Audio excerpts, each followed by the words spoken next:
सीता, चलो घर चले। घर? किसका घर? अपना घर, हमारा घर। हमारा? अब तक तो हर चीज में सिर्फ मेरा या तुम्हारा हुआ करता था। आज अचानक ये हमारे कहां से आ गया? सीता, तुम्हें शायद इस शब्द हमारे का मतलब नहीं मालूम, वरना तुम कभी भूल कर भी ऐसा कदम नहीं उठाती जो आज तुमने उठाया है। मगर सीता, अगर तुमने कभी मुझे अपना समझा होता तो सारे शहर के सामने मुझे जलील करके खुशियां न मनाते। खैर, खुशियां मनाई या नहीं मनाई, इसकी सफाई मैं नहीं देना चाहता, लेकिन इतना जरूर कहूंगा सीता, आज तक जो कुछ भी हुआ उस हर चीज की पहल तुम्हारी तरफ से हुई। हाँ हाँ, हर चीज की पहल मेरी तरफ से हुई थी। धमकियां भी मैंने दी थी, भूख हड़ताल भी मैंने की थी, कोर्ट में भी इस मामले को मैं लेकर गई थी। नहीं, वो मैं लेकर गया था। तुमने बोनस देने से इनकार कर दिया तो मजबूर होकर मुझे भूख हड़ताल करनी पड़ी। तुमने कहा अदालत में चले जाओ, तो हम चले गए, बस। वाह, मैं जो जो कहती गई वो तुम करती चली गई। अगर मैं ये कहती कि चुरा उठाओ और मेरा खून कर दो, शायद तुम वो भी कर देती, है ना? सीता, इस वक्त तुम जिद पर अड़ी हो, और जिद एक ऐसी आग है जिसमें आदमी पहले तो जलता है, और जब आग बुझ जाती है तो छालों के दर्द से कराहता है, तड़पता है। मैंने तुम्हें पहले भी मना किया था, यहाँ आकर समझाया भी था, लेकिन तुम नहीं मानी। हाँ, तुम आए थे और अपने साथ मेरे दुश्मनों की पूरी फौज लेकर आए थे, उनको यह दिखाने के लिए कि आओ और तमाशा देखो मैं अपनी पत्नी का सर तुम्हारे सामने कैसे झुकाता हूँ। और उसके बाद तुम मुझसे उम्मीद रखते हो कि मैं तुम्हारी बात मान जाऊं? क्यों? तुम्हारी इज्जत है, मेरी इज्जत नहीं। कौन? मैं तुम्हारा सर झुकाना चाहता था? सीता, तुमने कभी किसी बात को सही ढंग से समझने की कोशिश की है? उस दिन मैं तुम्हारी भलाई के लिए तुम्हें समझाने आया था, तुम्हारा सर झुकाने नहीं। मेरी भलाई के लिए? अगर मेरी भलाई का जरा सा भी ख्याल तुम्हारे दिल में होता तो तुम मेरे पास अकेली आती और कहते कि सीता तुम गलती पर हो, वो मजदूर सही है, मैं हुक्म देता हूँ इन्हें इनका बोनस फौरन दे दिया जाए। क्या इस तरह तुम नहीं कर सकती थी? अरे तुमने कभी मुझे ये पति बनकर सलाह दी? जब भी मिले लीडर की हैसियत से मिले, जो बात की यूनियन की बात की, उसके कानून की बात की, अपनी पत्नी को ये पति बनकर सलाह दी, ये हक नहीं था तुम्हारा। मुझे मालूम था ये दिन हमारी जिंदगी में कभी ना कभी जरूर आएगा, इसलिए शादी से पहले मैंने तुम्हें समझाने की बहुत कोशिश की कि एक छोटी सी कश्ती और एक बहुत बड़ा जहाज एक साथ समंदर में सारी जिंदगी सफर नहीं कर सकते। लेकिन तुम नहीं माने। हाँ, कहा था तुमने, मगर उस वक्त मैं तुम्हारी बात की गहराई को नहीं समझ पाई थी। आज समझ पा रही हूँ। आज मुझे इस बात का एहसास हो रहा है कि छोटी सी कश्ती तूफान में गिर भी जाए, वो किसी भी तरह गिरते पड़ते उलटते पुलटते किनारे तक पहुंच जाती है, लेकिन मौत तो जहाज की होती है। वो तूफान में फंस गए तो बस मर गया, उसका खुद अपना वजन उसे 20 सागर में ले डूबता है। आज वही हुआ, तुम कश्ती की तरह बच निकले और मैं जिंदगी के तूफान में मछली जहाज की तरह डूब गई। बस सीता, बस, बहुत हो गया, अब हद से बाहर होता जा रहा है। मैं तुमसे फजूल बहस करना नहीं चाहता।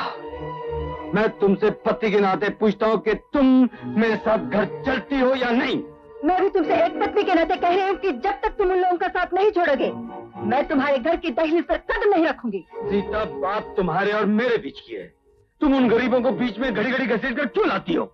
इसलिए कि वही लोग तुम्हारे और मेरे बीच दीवार बनकर खड़े हुए हैं, इसलिए कि वही लोग हमारी जिंदगी में बर्बादी का बीज बो गए हैं। सीता, जिस तरह पति और पत्नी का रिश्ता प्यार और विश्वास की बुनियाद पर खड़ा होता है, उसी तरह मालिक और मजदूर का रिश्ता भी होता है। अगर पति गलत राह पर हो तो उसे सही रास्ते पर लाना पत्नी का काम है, और अगर पत्नी गलती करे तो उसे समझाना पति का काम है। यही साझेदारी मजदूर और मालिक में होनी चाहिए। आज तुम जिन मजदूरों को गालियां देती हो, उनसे नफरत करती हो, एक दिन वही मजदूर तुम्हारे सच्चे दोस्त और हमदर्द साबित होंगे, मगर तब तक बहुत देर हो चुकी होगी। बस इससे ज्यादा और मैं कुछ नहीं कहना चाहता।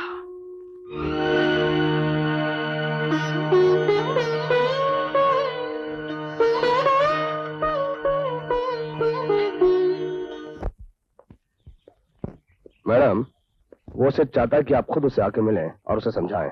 आपको सिर्फ कागजात पर साइन करना है, बाकी मैं सब संभाल लूंगा। I am very sorry for the inconvenience. कोई बात नहीं, लेकिन मैं सिर्फ इतना ही चाहती हूँ कि उन मजदूरों का सर मेरे सामने झुक जाए। जरूर झुकेगा मैडम, आइए प्लीज।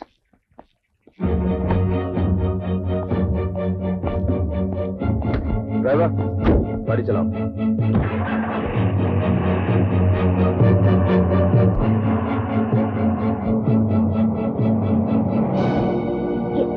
ये मुझे कहाँ ले जा रही हो? वहीं जहाँ तुम्हें जाना चाहिए। ड्राइवर, गाड़ी चलाओ।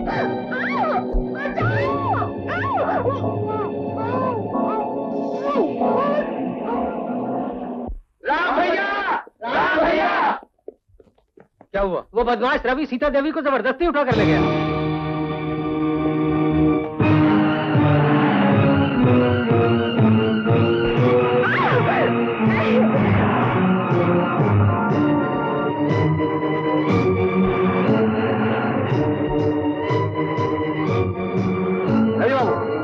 रुको गाड़ी को।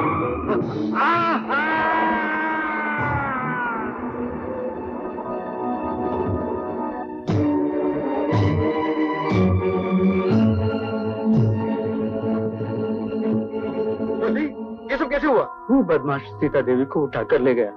मैंने उसको रोकने की कोशिश की, उसने मुझे अपनी गाड़ी से कुचल दिया। सीता देवी को बचाइए। किस तरह गया वो? उस तरह।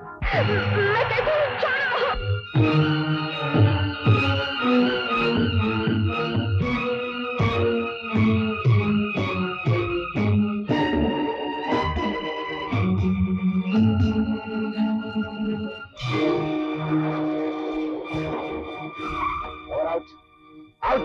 Get out of the car! मैं इस लड़की की देखभाल करता हूँ, तुम चारों तरफ बम लगाओ। Come! चलो। अरे चलो।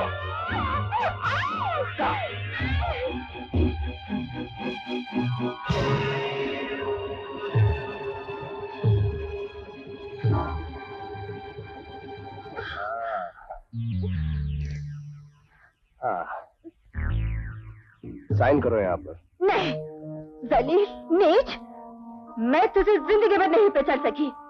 आज तेरी असलियत का पता चला। हमारे टुकड़ों पर पलता रहा और उन्हीं का जहर बनाकर डस रहा है।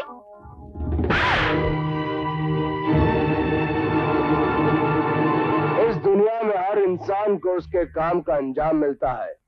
इतने दिन इंतजार करने के बाद आज मुझे तुम्हारी दौलत का इनाम मिल रहा है। और तुम भी कितनी अजीब किस्म की बेवकूफ औरत हो, जिसने मेरे बहकावे में आकर अपने पति की हैसियत को ठुकरा दिया। अब एक काम कर, मेरे कहने में आकर इन कागजात पर, अपनी फैक्ट्री और जायदाद के कागजात पर हस्ताक्षर भी कर दो। मैं मर जाऊंगी मगर नहीं करूंगी। तुम मरोगी भी नहीं और साइन भी जरूर करोगे। नहीं।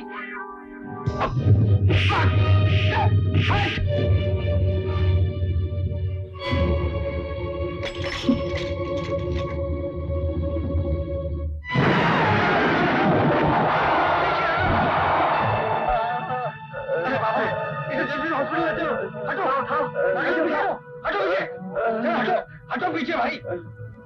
रुक जाओ रामप्राण जी, जमीन में फील्ड बाइंस लगाए हुए हैं। हाँ, फील्ड बाइंस बड़ा खतरनाक होता है। पाँव रखते ही चार्ज हो जाता है और पाँव उठाते ही धमाका हो जाता है। ठीक है, तुम सब लोग यही ठहरो, मैं अकेला ऊपर जाता हूँ। नहीं फराजी, मैं जाऊंगा। मैं जाऊंगा। ठहरो, ये मेरा जाती मामला है। मेरे घर की इज्जत खतरे में है और अपने घर की इज्जत की रखवाली करना मेरा फर्ज है। तुम सब लोग यही ठहरो, हटो विजय।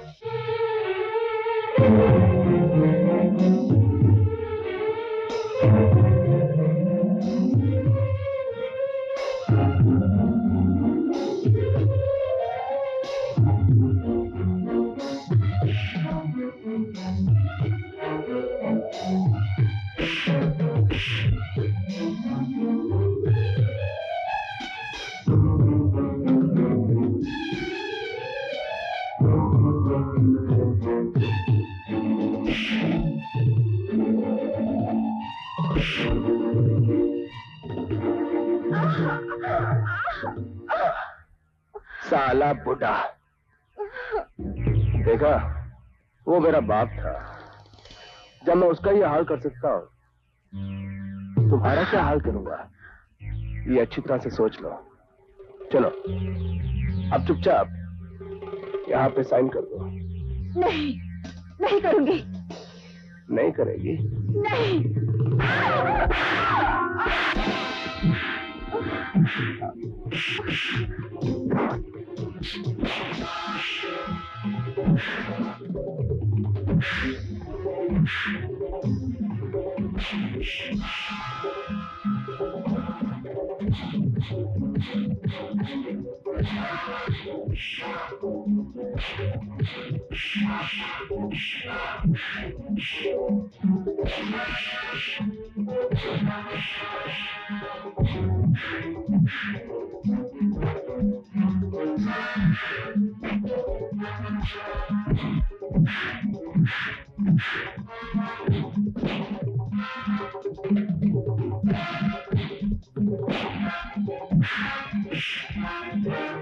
बॉस,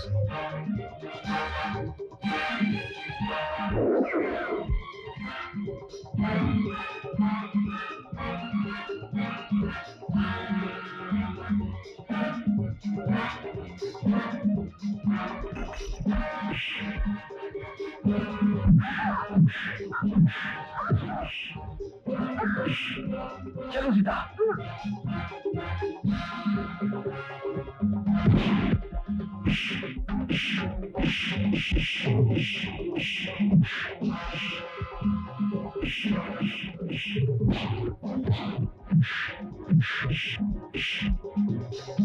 रुक जाओ सीता, उसके नीचे बारूद भरा हुआ है, तुम्हारा पाँव हटा नहीं वो फट जाएगा।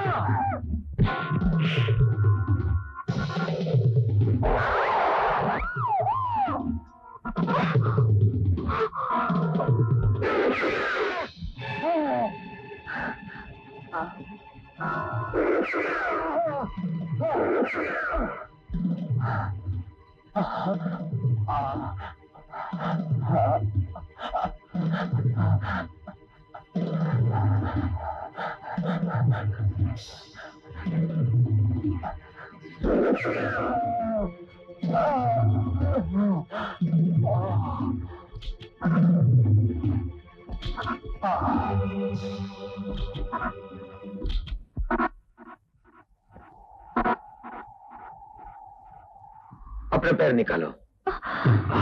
ऐसे, ये जो गैप्स दिख रहे हैं, इनके बीच में से निकल जाओ, संभाल कर। मैं कैसे भी पहुंच जाऊंगा, तुम जाओ। मैं तुम्हें सीता, तुम्हें मेरी कसम है, तुम जाओ, संभल कर जाना।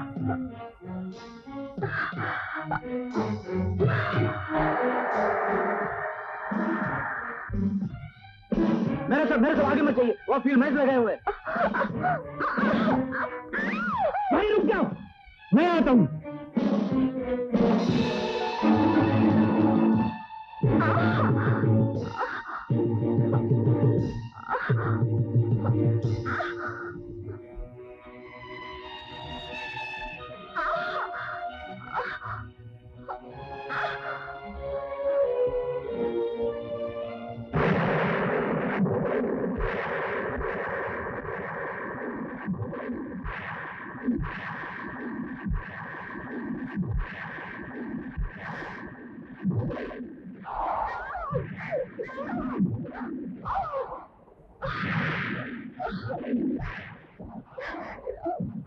मुझे माफ कर दो, मुझे माफ कर दो।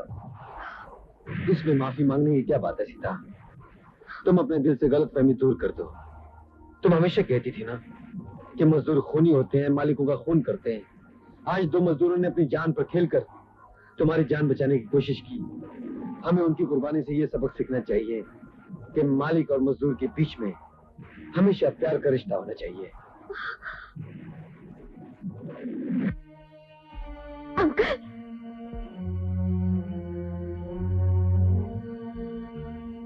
आपने ये क्या किया? हमारे लिए अपने बेटे को मार दिया। हाँ बेटे, जिस गियर से जिंदगी की गाड़ी बिगड़ जाती हो, उस गियर को उखाड़ कर फेंक देने बेहतर है। मैंने भी उखाड़ कर फेंक दिया, तोड़ दिया उस गियर को। अच्छा बेटी,